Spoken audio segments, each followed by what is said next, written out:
Whether you're just starting as an entrepreneur or meron ka ng negosyo, pag ikaw hindi ka nagbago at di ka sumabay sa trend, mapag-iiwanan ka at baka pwede magsara pa ang negosyo mo. Pag wala kayo sa online, maniwala kayo, mawawala ang negosyo nyo. Videos that will make you wealthy and debt-free. Nagpaplano ka ba na mag-umpisa ng sarili mong negosyo? Or you are a current business owner and you want to increase your chances of succeeding? Kung gusto nyo malaman kung ano po ang 7 future trends itong taon na ito, you got to watch this video. Hi there, this is Shinkitan, your pambansang wealth coach. Maraming salamat sa pag-support sa channel na ito. As the world continues to change and evolve, alam mo, the one thing that I realized, the only thing that is permanent in this world is what? Change. Whether you're just starting as an entrepreneur or meron ka ng negosyo, pag ikaw hindi ka nagbago at di ka sumabay sa trend, mapag-iiwanan ka at baka pwede magsara pa ang negosyo mo. Kaya wag na tayo patumpik-tumpik. Game na ba kayo na maunawan? Ano ba ang 7 future trends na kailangan nating tignan? So, number 1. Trend is, whether you like it or not, it's what we call as increased global competition. Nagbabago na po ang buong mundo. Yung global population po, syempre, dumadami na rin po ang tao. And then, ang kailangan po natin intindihin at unawain, ang kalaban po natin, hindi lang po ang ating taong nakapaligid dito sa Pilipinas, even abroad. Oo, abroad. Like for example, ito lang, pag bumibili ka sa Shopee at Lazada, napapansin nyo, minsan pag umu-order ka, sinasabi shipping from overseas. Ibig sabihin po niyan, ang mga binibili nating produkto dito sa Pilipinas ay hindi na po galing dito sa Pilipinas, kundi siniship pa yan from abroad para ibenta po sa atin dito. Kaya nga, it's very important, no? You are not just competing locally, but you are competing globally right now. Kaya nga, para kayo ay magwagi lahat ng mga SMEs, dapat iisipin mo ang kalabang ko hindi ng local, pati global. So, I want to challenge you to think global. Ano ibig sabihin niyan? To think globally but also to compete locally. So, ask yourself, how can you produce globally accepted products pero local pa rin ang approach at strategy mo? Number 1 trend. Number 2, there will be an increase of using technology. Hindi mo na talaga mapipigilan ang globalization at internet, yung paggamit po ng internet. Alam nyo, technology is transforming the way we operate in business. Alam mo, dati, naalala ko tuloy, nung nag-umpisa kami magbenta online, minamanual pa namin po lahat ang mga dinideliver. Name, address, pinifill up namin, tapos sinalagay namin sa parang pouch. Pero ngayon, automated na. Piniprint na lang sa waybill, binabaril na lang. Tit, tit, tit, tit. Gano'n. Alam mo, manual takes longer time and then pag manual, prone to human error kasi sinusulat. Automation is faster plus less mistakes kasi nga wala ng human intervention. Kaya nga, ang tanungin po natin sa sarili sa pagninegosyo, makinig kayo ha, how can you make technology make your operation easier and faster? How can you automate or systemize the things that you are currently doing? That is the second trend. Third trend is the increased focus on innovation. Whether we like it or not, the only thing that is again permanent in this world is change. It's either you innovate or you evaporate. You do not change, you become extinct. Eh kung ikaw po ay nasa offline, ang kalaban mo ay nasa online na.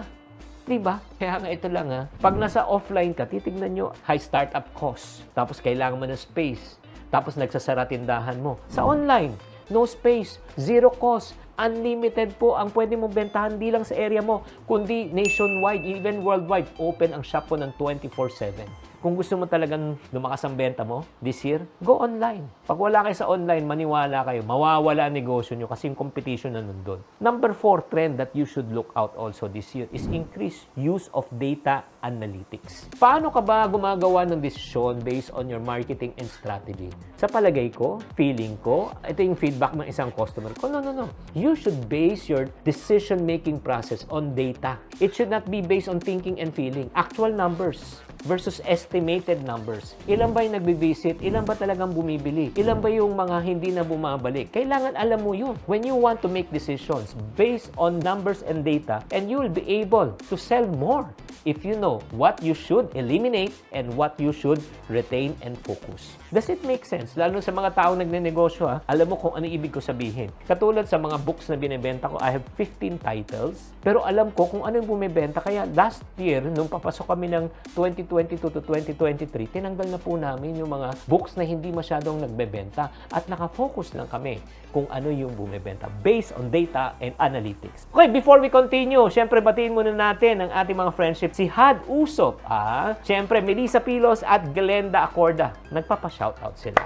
Let's go to the fifth trend, the growing importance of digital marketing. Ay, nako mga friendship. Alam mo, ang pagbenta na sa social media ay talagang natural na yun. Ang tao po, mas madalas na tumitingin na po sa internet. Di ba? Bago tayo bumili ng produkto, anong behavior po natin? Ang behavior po natin, IGMB. Anong IGMB? I-Google mo, baby. So kung kayo po ay malakas sa online, malakas ang chance nyo to be successful. Pag kayo ay, naku, wala pa kayong digital marketing. Oo, wala kayong Facebook, wala kayong TikTok, wala kayong YouTube, ay, naku, mahirapan po kayo. So, importante po, go where the market is. If you are not there, you know what will happen? Your competitors are there. Guess, kanino sila bibili? Sa'yo o sa kanila?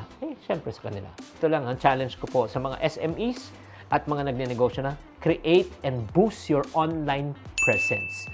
And if you need help on this, mga friendship, huwag kayong mag-atubili. Drop me a PM. PM mo na lang ako. O, i-message nyo ako kung kailangan nyo ng tulong magpalaki ng inyong social media. Tutulungan ko po kayo. Let's go to number 6. Is greater focus on personal branding. Ano ibig ko sabihin? Masyado na pong maraming competition, maraming nagbebenta online. Ang question is, how can you stand out? How can you be noticed? Kaya ganun din sa amin, di ba? Marami naman nagtuturo sa finance, kagalingan na lang po. Pero what makes me so unique aside from me being cute? Because the way when I communicate, I can take something that's very complicated and make it very simple for you to understand. Kaya nga importante na magpakilala ka Ika nga dapat maingay ka na talaga sa social media. Pagka ikaw ay nakilala na sa social media, you will be at the top of their mind. So build a strong personal brand in order for you to stand out and not to sell to your customers but attract your customers. And last but not the least na trend, number 7 trend na kailangan natin tignan this year, kung gusto nyo talaga maging successful, is the greater use of remote work. Alam mo, marami na po kasi nagwo-work from home. Oo. Kung pipilitin nyo pa yung tao na pumasok po para kayo ay mag-operate, baka medyo mahirapan na po kayo. Kasi ang tao po ngayon, lalo na yung mga magagalingan, gusto na po nila na may freedom. May freedom sila of time and choice. Imagine mo kung magta-travel ka ng 3 to 4 hours per day, magkano po ang oras na sayang mo? Diba? 3 hours times 20 days, that's 60 hours. That's almost 3 days in a month. You're stuck in the vehicle in 1 month, nagta-travel ka. Alam mo, ang gagawin ng tao, they would choose for a lesser pay, pero at least nasa bahay sila. And ito lang po mga friendship. Me and my team, we've been operating for over 12 years and we've been working from home for over 12 years. Ang daming advantages Bakit po? Number 1, for the side of the work from home, hindi na sila nagta-travel, saving time, tapos hindi na sila bumibili ng pagkain, hindi sila bumibili ng mamahaling kape. Di ba? Kasama pa nila yung pamilya. And on my end naman, as a business operator, very affordable, and then no fixed costs, and then I get the best talent. Di ba? Ito po yung tinatawag na rise of the gig economy. Grabe. As an entrepreneur, pag-isipan nyo this year, outsourcing. Outsourcing is the key. Ulitin ko, isa-isahin po natin. Trend number 1 is increase global competition. How well are you competing globally and locally? Number 2, use technology. Nag-increase ng paggamit ng technology. Kayo ba ay manual pa or automated na? Number 3, nakafocus ba kayo sa innovation? Offline pa ba kayo or online? Number 4, pag ikaw ay gumagawa ng desisyon sa kumpanya based on feeling or data?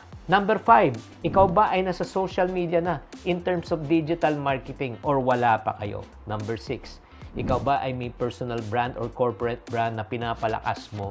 And number 7, are you already using the power of remote work or tinatawag nating work from home setup para makatulong ka sa empleyado mo at mapababa mo ang iyong expenses or operational expense? Now, the decision is in your hands. Sasabay ka ba? O mapag-iiwanan ka? Susunod ka ba sa trend? Or magpapasagasa ka sa train? Willing ka ba mag-evolve at mag-move out na sa comfort zone mo? And if you're saying, Chinky, yes, I'm willing to go out of my comfort zone already. I'm willing to adapt to change. Kailangan ko na talaga maging online, but I don't know where to start. Ay, may good news po ako sa inyo. I've already created an online course that will teach you on how you can really digitize, at the same time transition and do online selling. Kung kayo ay interested, all you need to do is just click the link below or on top or just type the word online selling. Papakita ko po sa inyo ang step-by-step guide on how you can sell online effectively. Maraming salamat. Sana naman nakatulong sa mga wannabe entrepreneurs, startup entrepreneurs, or may existing ng business to be able to sell online and digitize your business. Maraming salamat po sa pag-tune in sa channel na ito. Parati ko sinasabi, ang pagyayaman po ay napag-aaralan. This is Chinkitan saying to every problem, there's always a solution. If you're not part of the solution, you're part of the problem. Always think positive. Bye!